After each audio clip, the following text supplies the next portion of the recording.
de que tenemos que poner nuestra vida en sacrificio, hacer una parte a nuestro diario vivir y buscar la dirección de Dios que es agradable y perfecta. Sino también lo que dice Santiago en el capítulo 1, que cuando nos encontremos en grandes aflicciones y tribulaciones, nosotros tenemos que producir sumo gozo, pero pidiéndole sabiduría a Dios para entender el punto en el cual estamos. Porque no es lo mismo.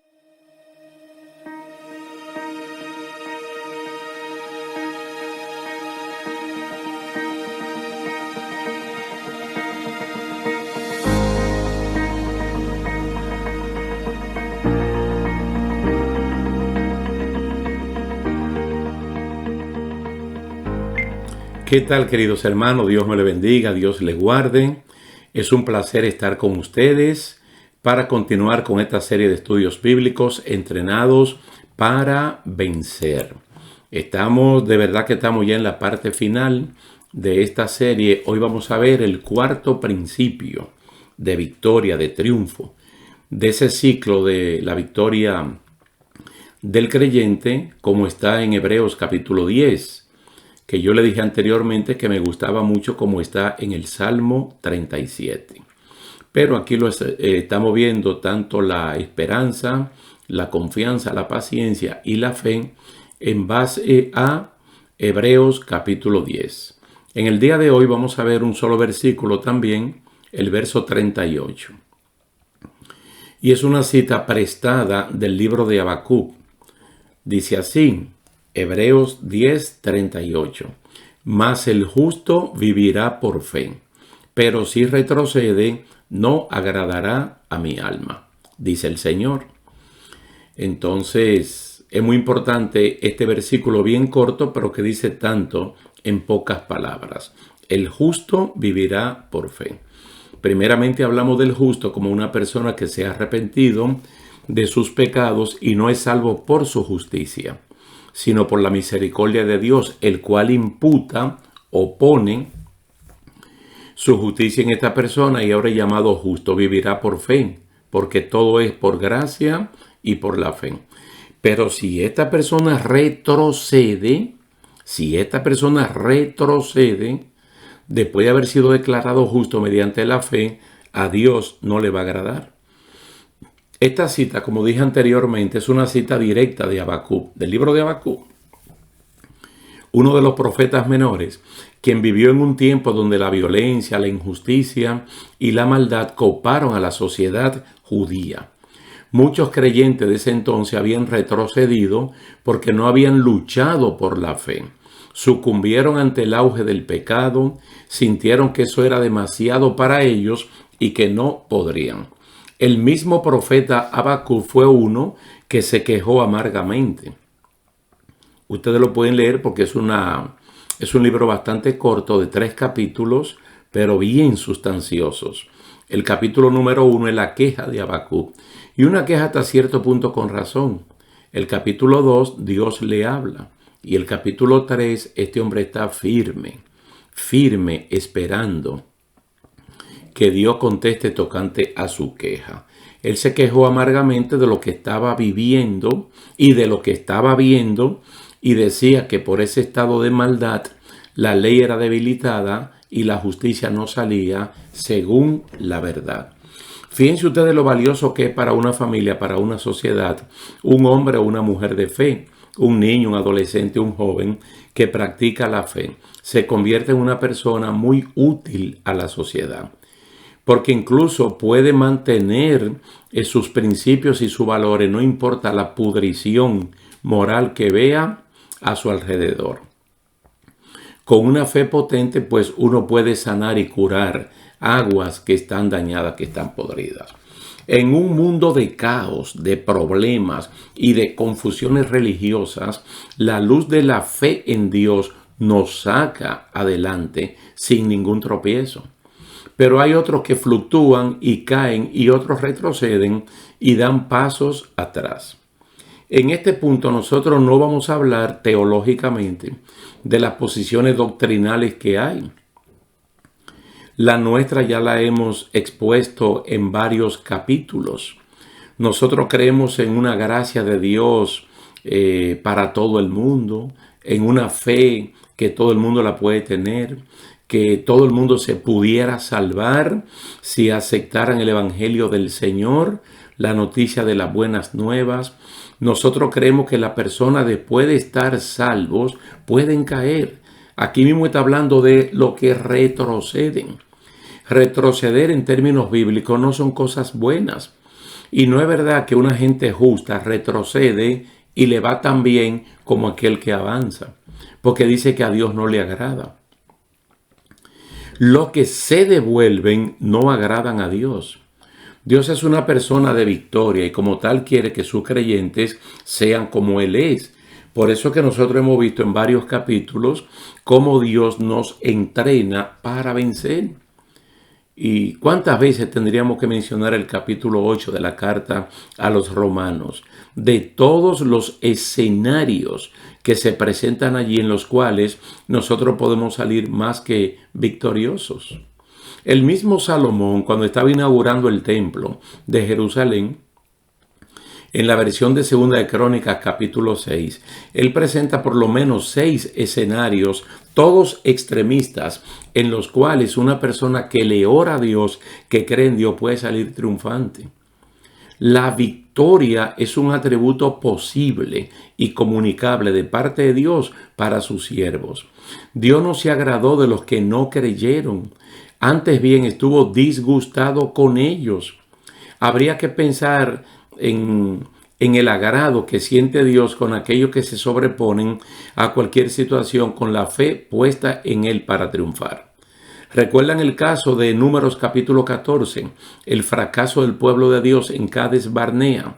Cuando 10 espías dijeron, la tierra es buena, la tierra es como Dios dijo, pero no la podemos tomar, porque está habitada y allí hay gigantes.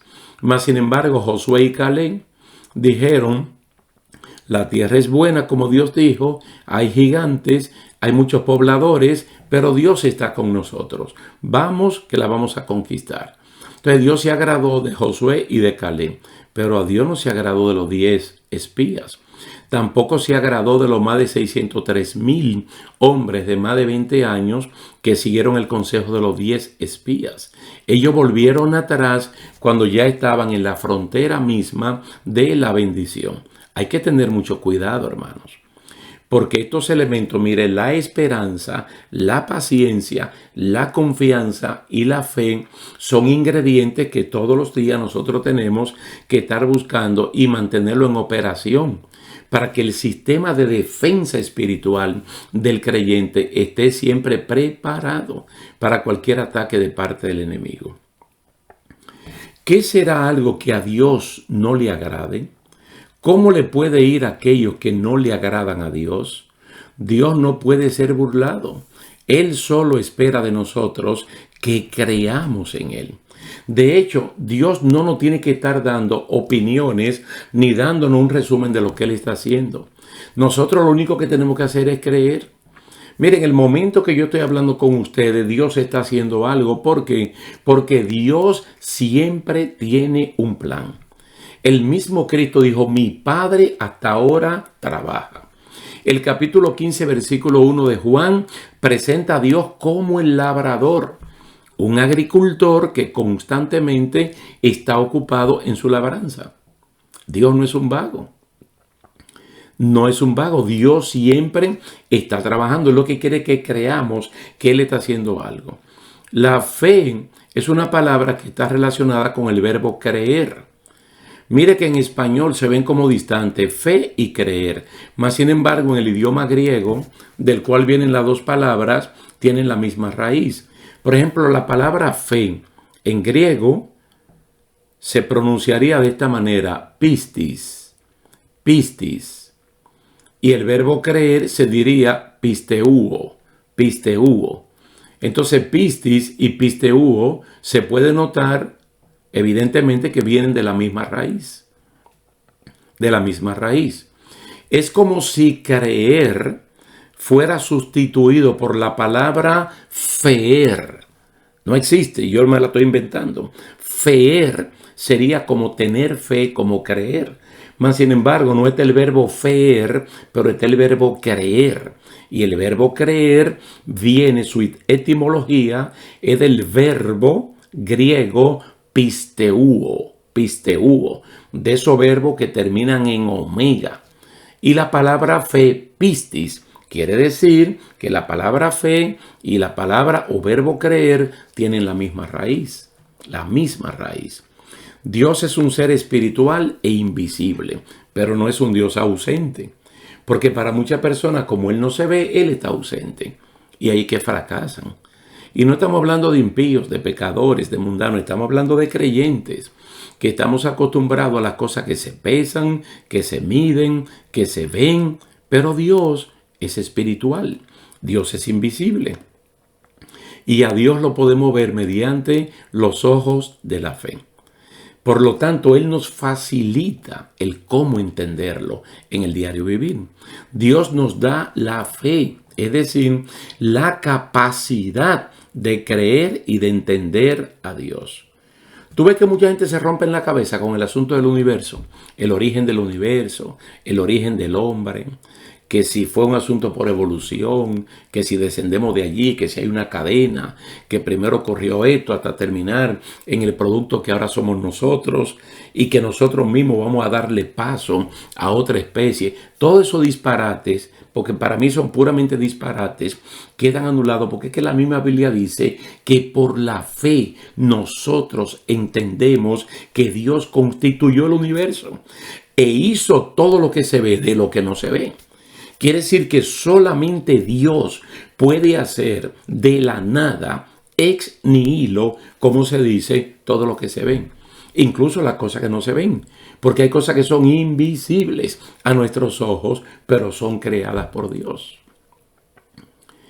Todo aquel que se allega a Dios debe creer que Él existe y que Él es galardonador de los que le buscan, según dice Hebreos capítulo 11, versículo 6.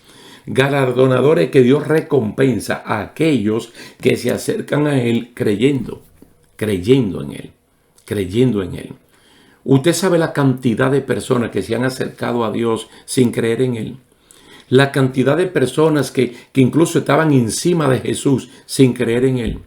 Nosotros hemos entendido, estudiando el Evangelio según San Marcos, que Cristo necesitaba un cuerpo élite de apóstoles y dentro de los apóstoles, algunos con mucha fuerza como Pedro, Andrés, Jacobo, Juan, precisamente para que Él pudiera caminar libremente, desempeñar su ministerio, porque había mucha gente que querían estar encima de Él, pero no eran gente que tenían fe, era buscando el show, el espectáculo y a Cristo, eso nunca le ha gustado. Nosotros debemos luchar ardientemente por la fe que nos ha sido dada. Eso es lo que dice Judas en el capítulo 1. Que luchemos ardientemente por la fe que hemos recibido. Y recibimos la fe mediante el escuchar la palabra de Dios. Si la perdemos o no la practicamos, estamos desconectados de todo lo que Dios pueda hacer por nosotros.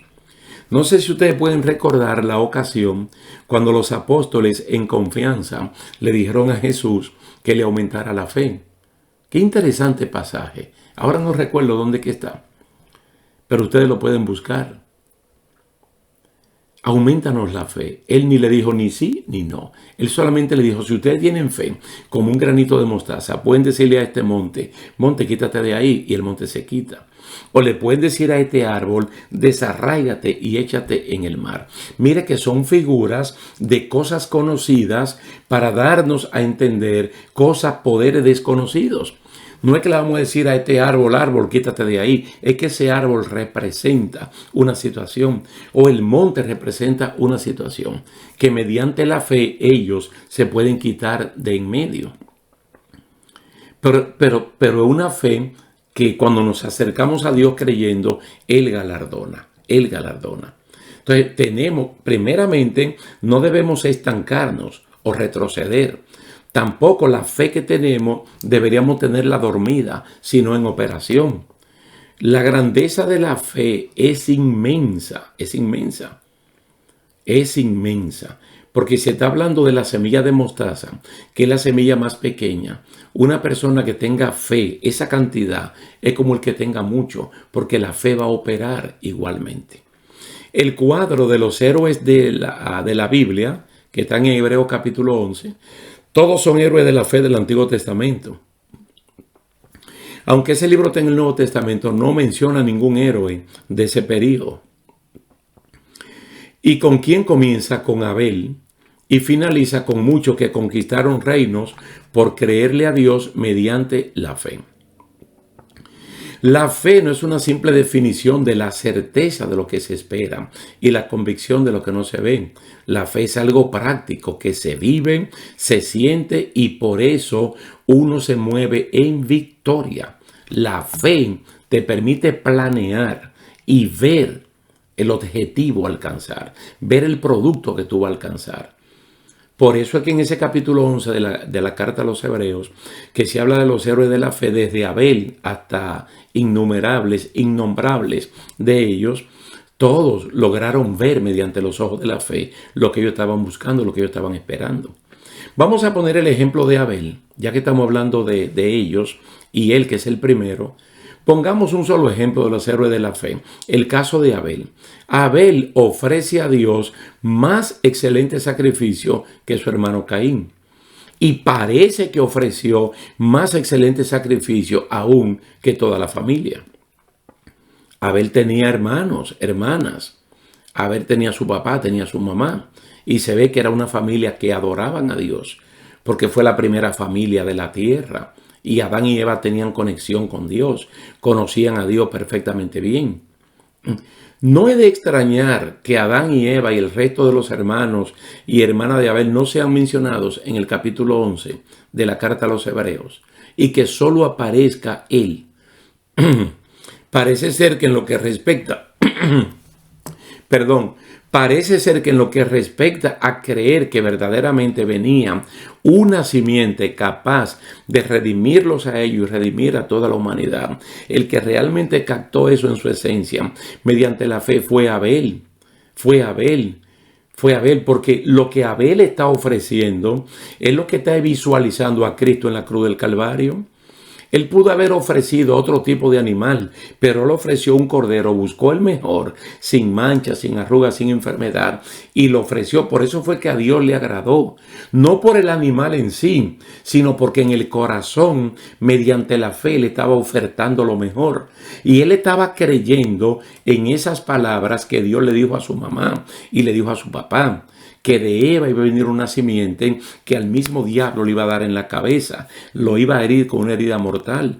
Alguien que iba a triunfar sobre el pecado y sobre el autor del pecado.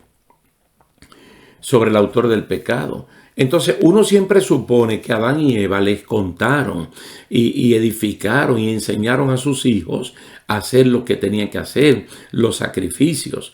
Y cuanto más vemos que la Biblia dice que cuando Dios terminó de hablar con Adán varón y Adán hembra, porque ambos se llamaban Adán, según dice Génesis capítulo 5, entonces Adán varón llamó a su esposa como Eva, que quiere decir madre, de los vivientes, Y todo eso lo dice en Génesis capítulo 5, versículo 1 al 2.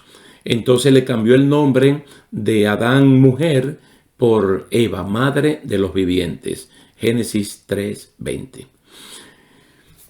Pero no sabemos por qué no están en los héroes de la fe. La fe también es graficada. Mire, la fe es graficada por el apóstol Pablo como un escudo que es parte de las armaduras de Dios que todos los creyentes deben vestir, deben usar. Muy importante eso. ¿Cómo es que Pablo en el capítulo 6 de la carta a los Efesios presenta la fe como un escudo que pertenece a las armaduras de Dios? Entonces, cuando uno ve al soldado completamente vestido, nos damos cuenta que el único instrumento con el cual uno puede apagar los dardos de fuego del maligno es con la fe. es con la fe. Nosotros tenemos la fe como un don de Dios que viene a través de escuchar su santa y bendita palabra. Pero también tenemos la fe como un producto del Espíritu Santo en nosotros. ¡Qué tremenda bendición! Y hablamos de la fe evangélica que es predicada en el mundo entero, para que todas las personas que escuchen tengan la opción de salvarse. Pero también hablamos de esa fe virtuosa, poderosa, que reside en cada uno de los creyentes como fruto del Espíritu Santo, que es lo que nos permite estar todos los días ganando la batalla. Por ejemplo, María, la mamá de Jesús, ustedes saben todo lo que ella le presentó a Gabriel como impedimentos, como obstáculos para que lo que él le está diciendo se cumpla.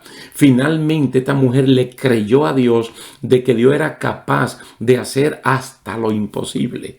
He aquí la sierva de Dios, haga conmigo como él quiere. Un centurión que tenía un siervo gravemente enfermo, incluso como lo presenta el doctor Lucas en el Evangelio de Lucas, un íntimo de él, cuyas relaciones probablemente iban más allá de amo, esclavo o de centurión, soldado, si fuera un soldado. Parece que llegaban mucho más allá. Y él le suplicó mediante los ancianos de Israel que fuera a sanar a este siervo. Cristo dijo, vamos que yo lo voy a sanar. Más adelante envió una nota diciendo, mira, yo sé el poder y la autoridad que tú tienes. Con solo tú decir la palabra es suficiente y mi siervo se va a sanar. Y Jesucristo dijo que no había encontrado tanta fe en toda la nación de Israel como la que tenía este hombre. Cristo dijo la palabra y en ese momento el siervo se sanó. ¡Qué grande es la fe! ¡Qué grande es la fe! El mismo apóstol Pedro dice que nosotros a Cristo le amamos sin haberle visto, que lo esperamos sin nunca haberlo visto. ¿Y mediante qué hacemos eso? Mediante la fe. Por eso es que él mismo dice que la declaración nuestra, la confesión nuestra, tiene que ser sometida a prueba. Porque la fe es más valiosa, es más preciosa que el oro. Y el oro tiene que ser sometido a fuego. Primero, para probar que es oro. Y segundo, para que si es oro, quitarle las escorias. La fe en Dios contrarresta los ataques del enemigo. Nos permite avanzar porque clarifica los objetivos a los cuales queremos llegar. Sin la fe es imposible agradar a Dios, ya que la justificación de nuestros pecados se hace por la fe y se establece así un acuerdo de paz entre Dios y los creyentes. La fe también como el colirio que limpia los ojos y aclara la visión de un mejor entendimiento de lo que nos rodea y de lo que no se ve. Finalmente vuelvo al texto en el cual comenzamos. Hebreos capítulo 10, versículo 38. Todo lo que se dijo de la esperanza, de la paciencia y de la confianza, que nos mandan a tenerla, pero nos dicen que si la perdemos es cosa grande lo que podemos perder. Aquí está hablando del justo que vive mediante la fe. Pero si retrocede, ¿a qué? A la fe en la cual he estado viviendo. Porque hay personas que pueden retroceder. Hay personas que pueden perder la paciencia y perder una gran bendición. Hay personas que la esperanza puede morir y perder una gran bendición. Hay personas que ya no tienen confianza cuando se acercan a Dios y no obtienen absolutamente nada. Dios está diciendo que si el justo que ha de vivir por fe retrocede, a él eso no le va a agradar. Tanto los capítulos 3 y 4 de la carta a los Hebreos son bien concluyentes, son bien enfáticos en el sentido de que Dios quiere hacer una comparación entre aquel pueblo y el pueblo actual. Y nos dice a nosotros, temamos pues para que no nos pasen lo que le pasó a ellos, que no acompañaron con fe lo que estaban viendo y lo que estaban oyendo y cayeron en el desierto. Oh, gloria a Dios. Mediante la fe podemos ver esa corona de vida que Dios tiene para nosotros. Y ya estamos visualizando esos tronos donde hemos de sentarnos. Esas vestiduras blancas, esa arpa en las manos y ese cántico de la redención que pronto estaremos cantando cuando Cristo venga a buscar su pueblo. Vamos a dejarlo hasta aquí, queridos hermanos, dándole las gracias a Dios, a ustedes también por el tiempo dispensado e invitándolos para que participe con nosotros en una próxima ocasión. Dios le bendiga, Dios le guarde y hasta la próxima.